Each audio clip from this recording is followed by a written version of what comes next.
Amém? Até a Juliana tomou um susto aqui pro meu lado. Quem tá feliz, fica em pé aí pra gente ver o negócio. A gente vê um negócio. Hoje tem muito mais mosquito do que o habitual. Eu não sei você, mas eu tô sofrendo aqui. Tinha um repelente aqui em cima que acabou, tá, gente? Avisa o dono lá que eu não sei. Avisa o dono lá. Os mosquitos parecem que estão sabendo que a gente vai embora. O quê? Perdeu o quê? Perdeu a Bíblia? Ah, a Bíblia tá aí. Não pode perder a Bíblia nem o caderno. Rapaziada, cuidado aí que tá encostando aí, que tá apagando a luz aqui. Não sei nem onde é essa luz, mas... boa. Vamos louvar o Senhor, amém? Amém. Quem quer seguir Jesus aí? Quem quer seguir Jesus aí? Amém. Valendo um doce de amendoim, metade de um doce de amendoim que minha mãe tá vendendo. Quem? Acabou? Valendo assim mesmo. O que tem que fazer para seguir Jesus então? Hã? Mais o quê? Hã? Seguir, ler a Bíblia, hã? Orar, receber, mais o quê?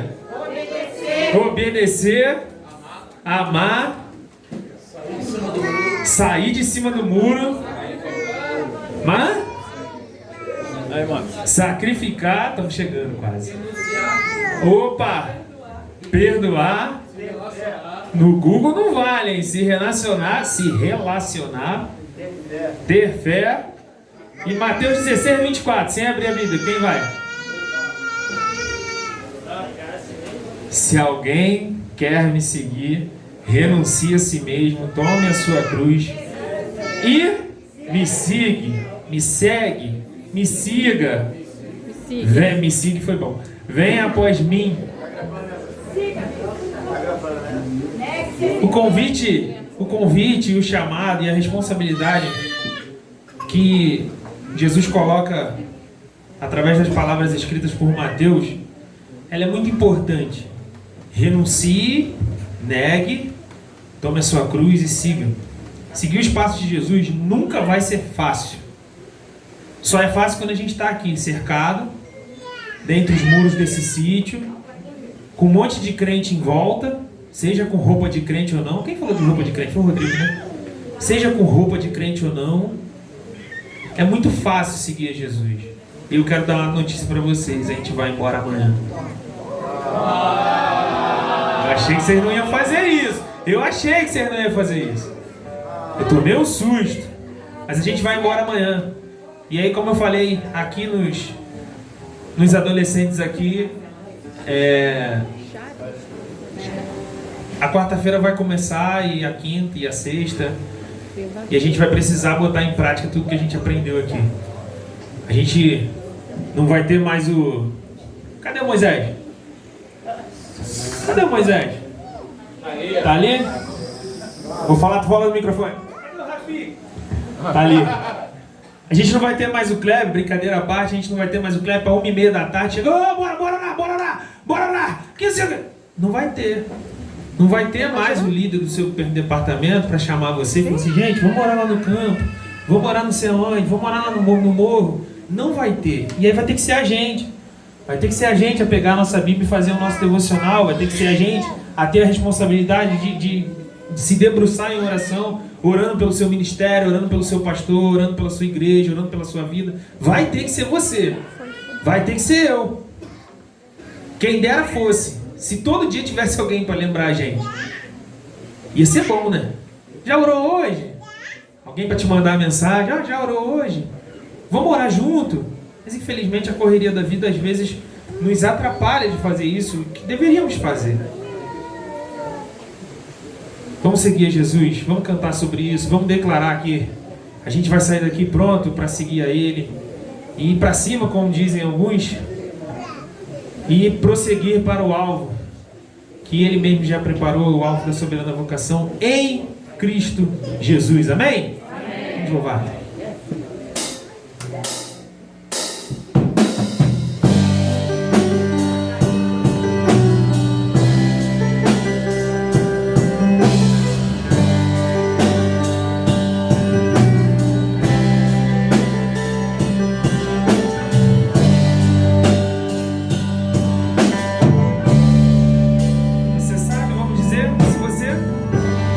Se você já pensou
Quem está cansado, levanta a mão.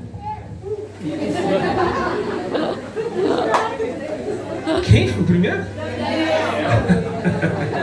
Tá certo, Daniel, tá certo. Ah, eu também tô. A honestidade é tudo da criança. O Senhor vai encher esse lugar, assim como tem feito todos os dias, diante de ti.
Esse Deus que é bom, e você percebe a bondade de Deus. O tempo que a gente está aqui, estava conversando com o pastor mais cedo. Faz tempo que eu vou a retiro e acho que não lembro um retiro que teve tão pouco problema assim. Glória a Deus. É isso. porque Ele é bom, porque a sua misericórdia se renova todos os dias. Se renovou os 4 dias que estivemos aqui, vai se renovar amanhã para a gente ir embora, vai se renovar na quinta. E assim é o nosso Deus, e é assim que Ele faz as coisas. Então, se passamos os dias que passamos aqui e temos ainda coisa para fazer aí, é porque a bondade de Deus está nos cercando e está nos perseguindo, como diz o salmista. E Ele é bom, e a sua misericórdia dura para sempre. Amém?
pode sentar, pastor, posso só fazer uma coisa? Eu vou chamar o Adelso aqui na frente. Vem cá, meu irmão.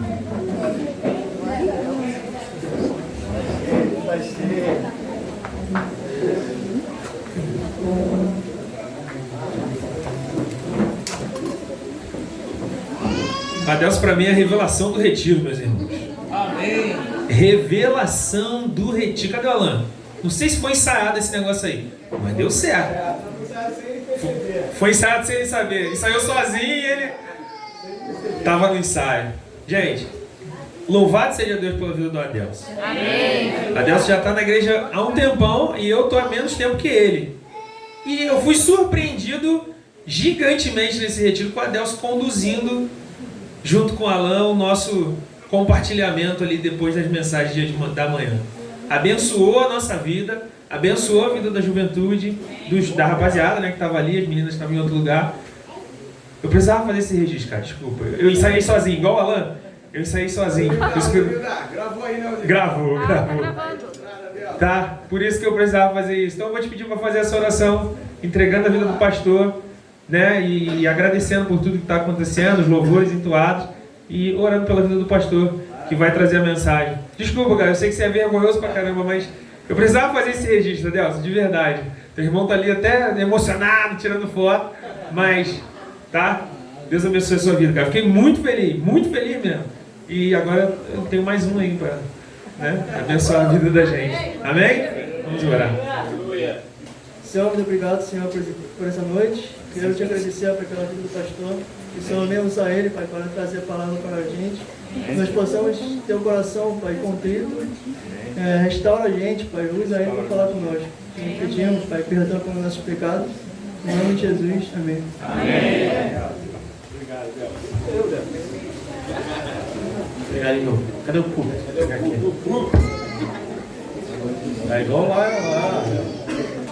lá em Neemias. Neemias lá fizeram um culto lá, os cachorros de escritura, para botar a palavra de Deus. Só que lá fala bem alto, para todo mundo ver. A palavra de Deus é o centro de tudo. Amém, querido? Nós ouvimos isso aqui nesse retiro. Se a gente não tiver a palavra de Deus como prioridade, é em vão a gente. Valeu, queridão. O Adelso, ele quando eu cheguei lá em Santíssimo, só tinha ele de jovem e a Carol, que hoje é missionária, está no campo missionário, né?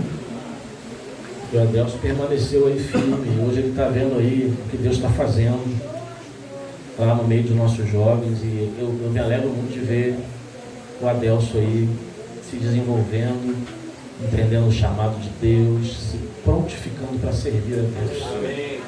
Assim como eu me alegro com toda a igreja de Santíssimo, né? Com a igreja de Honório e Gurgel também, os irmãos que estão conosco, com a igreja da Graça, né? O irmão Gelson ali, e a todos os irmãos que estão com o coração. Rodrigo. Quem? Sim, a igreja de Coqueiros. Os adolescentes, os jovens, todos que já estão, já é a segunda vez, né? Ou terceira vez? Caramba, vocês já estão quase virando membro daqui, né?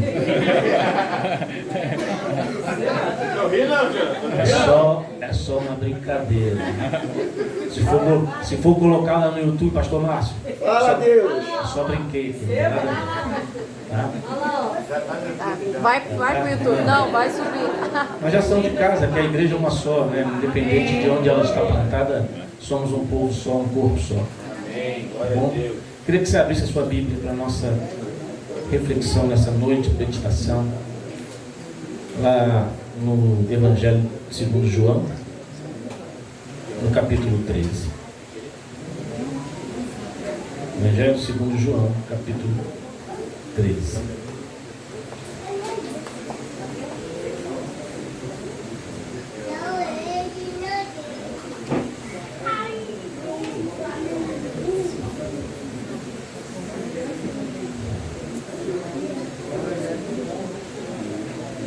Abriu aí, deixa só ter aberto aí. Nós vamos ler o verso 1 ao verso 17 deste texto. Mas antes de lermos o texto, eu queria dizer para você que Deus nos trouxe aqui, nós passamos esses 4 dias aqui retirados, temos recebido de forma abundante a direção, a orientação, a exortação, a correção do Senhor. Mas tudo que nós estamos recebendo, foi falado aqui também algumas vezes, tudo que nós estamos ouvindo da parte de Deus tem um propósito principal para a igreja. Tem um propósito principal para a vida de cada cristão aqui. Ao sairmos daqui, aquilo que nós recebemos vai continuar dentro do nosso coração. Tem que continuar. Mas não só no coração.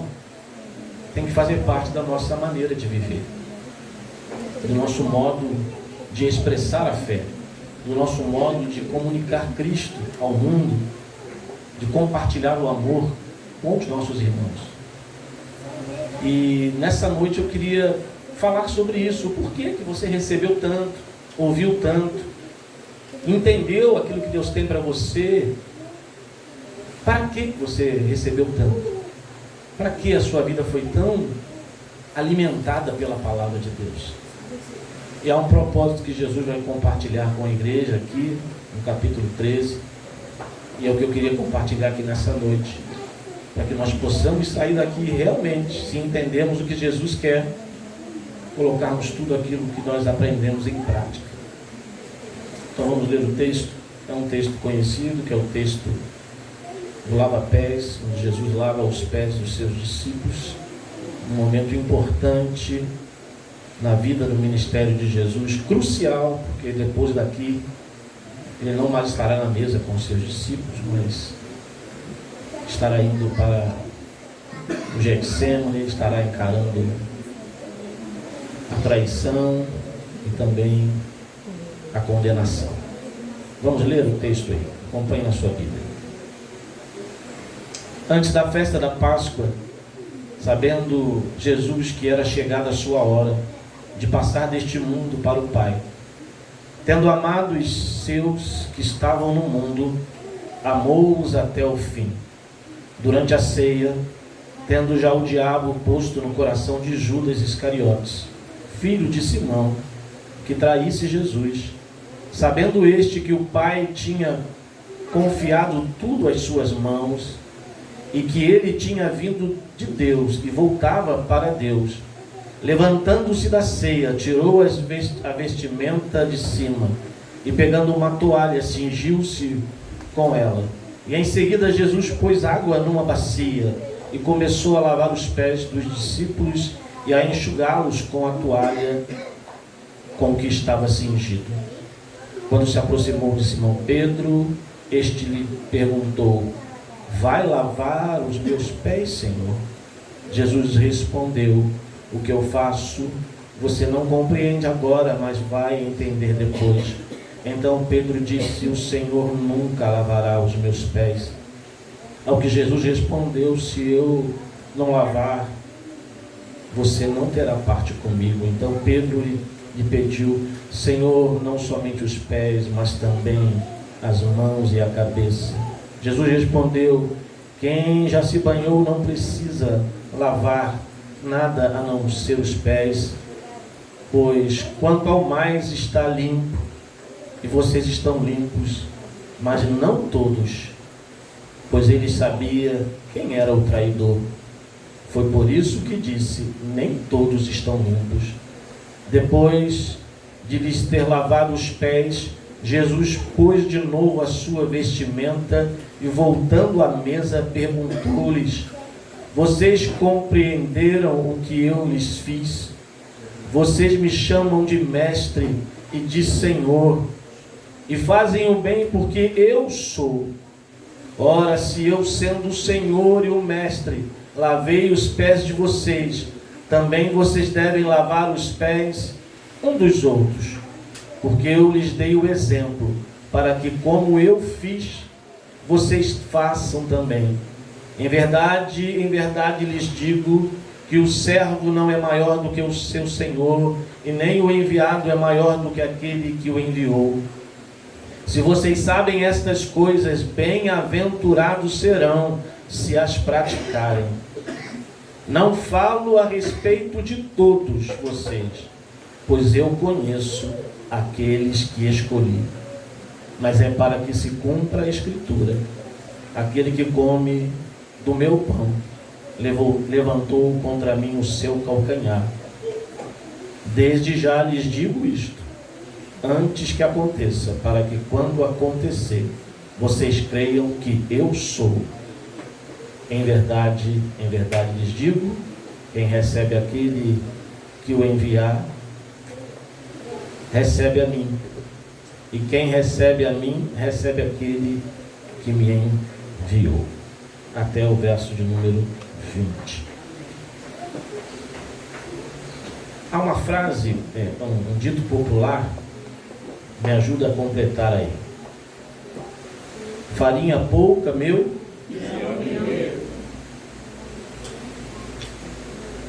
Há uma outra frase que diz, a gente às vezes pode falar para o outro, você só enxerga o seu umbigo.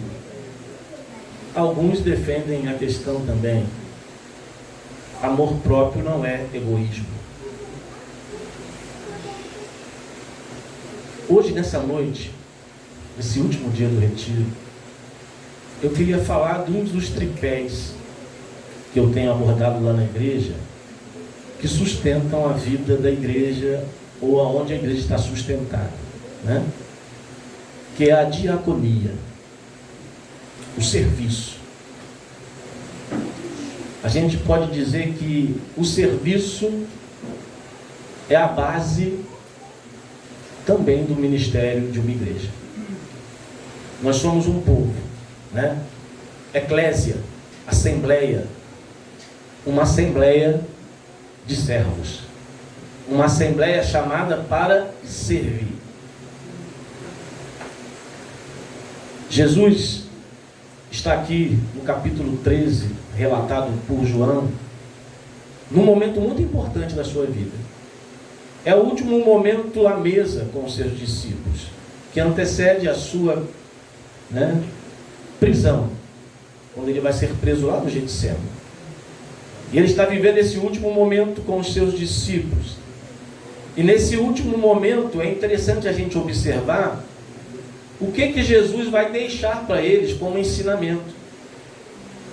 É interessante que Jesus aqui, ele não vai realizar um grande milagre como foi no início do seu ministério, transformando a água em vinho. Jesus iniciou o ministério com esse milagre, no casamento, diante de todos. E ao longo da caminhada com os apóstolos, com aqueles discípulos que ele elegeu, eles presenciaram manifestações extraordinárias da parte do Mestre. Curas milagrosas, coisas que eles nunca tinham presenciado, que serviu para fortalecer a fé deles. Agora Jesus está num momento crucial, mas ele não se preocupa em fazer um milagre extraordinário na frente dele. Jesus também aqui não se preocupa em passar para eles um plano estratégico, deixar prontinho, elaborado um plano estratégico de como a igreja deveria crescer, trabalhar. O que ele deixa aqui nesse momento crucial é um exemplo, e um exemplo de serviço. Ele deixa aqui um legado para a igreja dele, que deveria ser copiado, que deveria ser absorvido pelos seus discípulos e colocado em prática na vida da igreja. A gente pode declarar essa verdade. A igreja do Senhor,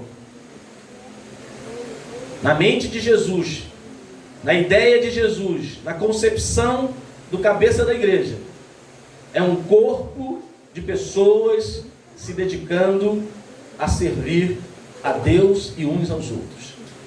Isso é igreja. Eu quero agradecer você que esteve aqui nesse retiro. Os 4 dias que eu passei com você aqui, eu pude ver isso. Eu pude ver serviço. Eu pude ver nós nos preocupando em servir um ao outro. Isso é maravilhoso no retiro. A gente pode desfrutar disso. Seja lá lavando a louça, seja você sentando para conversar com o irmão, seja você subindo ali um monte para orar com um grupo, seja você às vezes ajudando, né, as mães que estão com crianças pequenas a cuidar dos seus filhos. Seja você estando numa posição de liderança na organização do retiro, estando na cozinha, estando lá preparando a comida, enfim, o retiro e esses momentos de comunhão da igreja é uma ótima oportunidade para a gente exercer aquilo que Jesus está ensinando aqui. Servir uns aos outros. E Jesus dá essa lição e deixa essa lição como um legado para aqueles apóstolos. Ele poderia se preocupar aqui apenas de dizer para eles: ó, vou preparar vocês para expulsar demônios, agora eu vou para o Pai, eu quero ensinar vocês algumas questões espirituais. Mas o exemplo que ele deixa no último momento de encontro com eles é um exemplo de serviço. Eu falo na igreja, a gente precisa prestar atenção quando é Jesus que está ensinando e falando. É algo sério, é algo profundo e é algo que ele está querendo que a igreja viva. E Jesus aqui está ensinando sobre a diaconia.